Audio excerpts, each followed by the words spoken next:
Hi, I'm Sam, the guy with the beard at Cherished Possessions.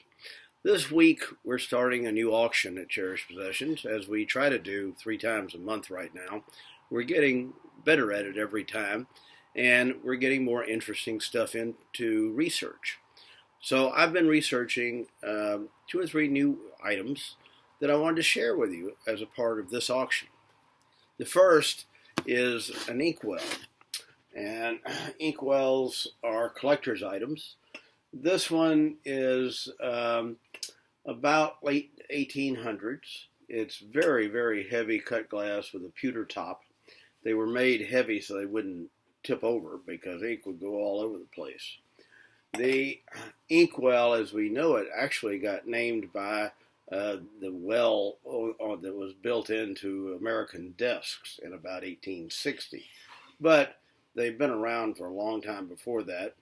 This one will, as a collector's item, will range in around $50 or $60, but it has no real functional value. But it's a great conversation piece to put on a bookshelf, and because the fountain pen displaced inkwells in the early 1900s, by definition, all inkwells are at least 125, 130 years old.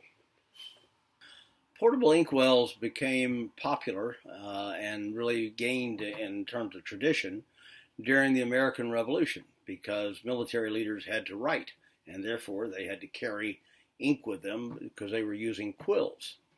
It wasn't until 1822 that a guy named John Mitchell invented a nib, which is a metal attachment that went to a reed or to a quill, which could make writing more consistent and lasted longer than constantly getting a new quill.